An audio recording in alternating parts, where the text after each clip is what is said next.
Daemon, Stephen, Alaric और Sam चारों एक ही कमरे में रहते थे। चारों के पास घर की अलग अलग जिम्मेदारियां थी। डेमन एक अच्छा रसोइया था, उसकी जिम्मेदारी चारों के लिए खाना बनाने की थी। स्टीफेन की जिम्मेदारी कपड़े धोने की थी। अलारिक का काम घर के लिए अनाज किराना से खरीदने का था। सैम के तरफ घर की साफ सफाई करने की जिम्मेदारी थी। एक दिन जब अलारिक घर के लिए किराना से अनाज खरीदने सुपरमार्केट गया, किसी ने उसकी गोली मारकर हत्या कर दी। जासूस मेहुल तुरंत घटनास्थल पर पहुंचता है और अलारिक के बारे में जानकारी एकत्र करने के लिए उसके घर पहुंच जाता है। घर पर तीनों रूममेट्स मौजूद थे। मेहुल उनसे पूछताछ करता है।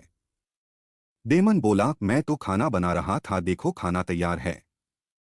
स्टीफेन बोला, मैं तो कपड़े धो रहा था। सैम बोला, घर बहुत गंदा था तो मैं उसे साफ करने में व्यस्त था। तीनों के बयान सुनने के बाद क्या आप बता सकते हैं हत्यारा कौन है?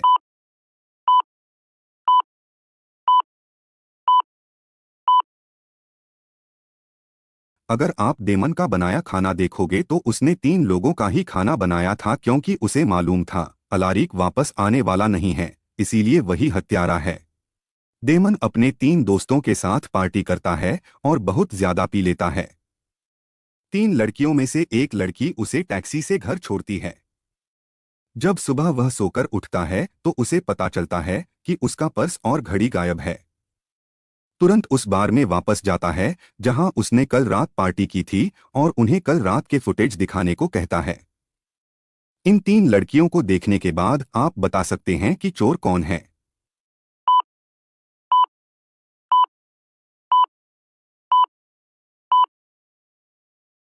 डेमन के शर्ट पर जो लिपस्टिक के निशान थे वह 3 से मिलते हैं। अब आगे की पहेलियां देखते हैं। अंदाल के राजा के महल से कोई उसका कीमती पत्थर चुरा लेता है।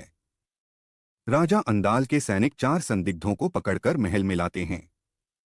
चारों कहते हैं हम निर्दोष हैं। राजा अंदाल चोर को पकड़ने के लिए एक युक्ति सोचता है। वह उन चारों के हाथ में एक एक लकड़ी देता है और कहता है यह जादुई लकड़ी है, जो चोर के घर में जाते ही उसके घर में 2 इंच बढ़ जाएगी और जो चोर होगा उसकी लकड़ी बाकियों से बड़ी होगी।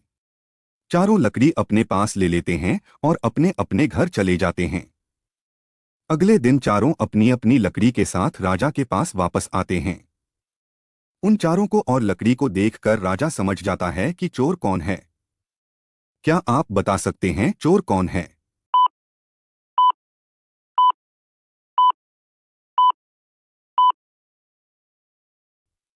चोर को लगता है कि घर जाकर उसकी लकड़ी 2 इंच बढ़ जाएगी, इसलिए वो लकड़ी को 2 इंच काट देता है और उसके हाथ में जो लकड़ी है वह दूसरों से छोटी है। अब आगे की पहेलियां देखते हैं। केविन धूप में अटक जाता है और वह उसे सहन नहीं कर पाता, उसके रबर के जूते भी पिघलने लगते हैं। किसी तरह वो एक गुफा के पास पहुंचता है और उसके अंदर जाता है। गुफा के अंदर में 3 दरवाजे नजर आते हैं। पहले दरवाजे के पीछे एक जहरीला सांप है, अगर वह केविन को काटता है तो केविन की तुरंत मौत हो जाएगी। दूसरे दरवाजे के पीछे एक धारदार कुल्हाड़ी है। तीसरे दरवाजे के पीछे पानी है जिसमें इलेक्ट्रिक करंट बह रहा है। गुफा में आप होते तो कौन सा रास्ता चुनते?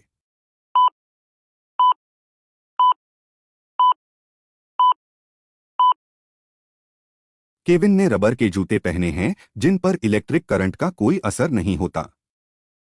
अगर आपको ये वीडियो अच्छा लगा तो लाइक करें और चैनल को सब्सक्राइब जरूर करें। धन्यवाद।